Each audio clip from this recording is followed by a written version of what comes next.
Mr. Hellbach, Chancellor Merkel's upcoming visit to Skopje is a symbolical sign of a support for the agreement over the name issue and the upcoming referendum. Is there space or need for more tangible reward from European Union's side for the difficult choices that citizens of Macedonia are to make? Well, there is, in the first place, yes, the Chancellor's visit is obviously comes in support of the name issue, of the solution of the name issue, and you may be aware that after the Chancellor's visit, we'll have a few more high-ranking visitors coming from Germany. The Defense Minister, Foreign Minister Maas, my minister, they are all coming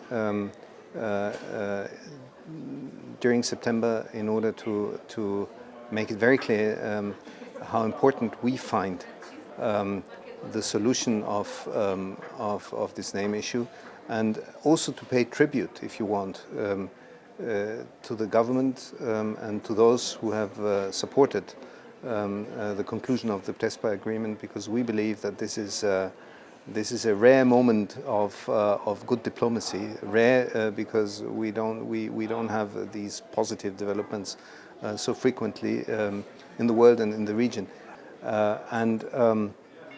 Look, don't always ask for rewards for when you do what is good for your country. This opens the door for Euro-Atlantic integration. And I think the reward for the people in this country is that finally there is a perspective, a real perspective. Now, our side, why don't you ask us? We are glad to see you move, because it is our interest. It is our interest that you move on, that you come closer to Europe, and that you join NATO. It is our interest, it is our security interest, it is our economical interest. You are part of Europe. Your people are part of Europe. You're Europeans, and your economy is very closely interlinked with European economy. And we have also security interest in your country coming closer and finally joining the European Union. And when talking about opening negotiations with your country and with Albania, when debating this with Parliament, I always got the sense that they would say yes immediately if they only could with your country.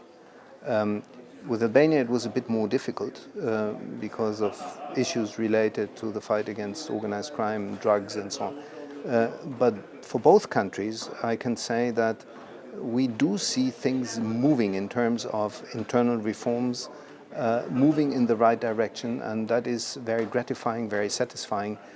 So I'm very confident that in June next year we will move on. Is successful referendum possible without ВМРО ДПМН participating? I don't know.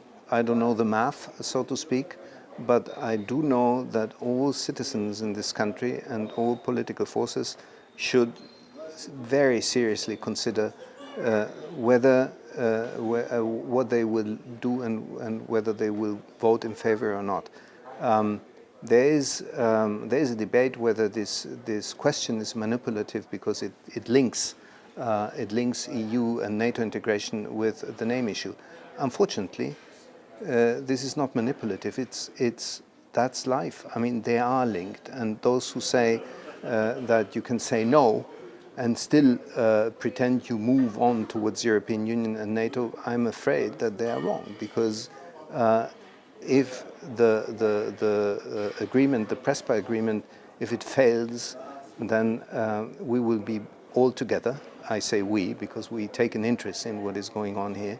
We will all be back to square one, and again in the situation where the Euro-Atlantic integration of your country will be blocked by the name issue. Name issue put aside, what is your assessment of the performance of the government, especially in the part of rule of law and fight against corruption, especially in the light of allegations of misuse of power and public funds by some members of the government? Look, if you take a close look at the Commission's strategy on enlargement, then you will see that in all countries of the region we have an issue with organized crime, we have an issue with the capture of the states, we have an issue with corruption. Having said this, this is nothing new, and we believe that the country has been moving in the right direction recently. But this is a long haul. This is not going to be solved in the short run, and we will always insist on honest and profound reform, especially in the field of rule of law and good governance, because the ultimate purpose of European integration is precisely this: is transformation. Because we're not doing this just because your country is in the middle of Europe and because our economies are so closely interlinked. We are doing this because we believe that what we're looking for is stability, and we believe that there will be no sustainable stability in this region without democracy and without good governance. So we will insist on these issues.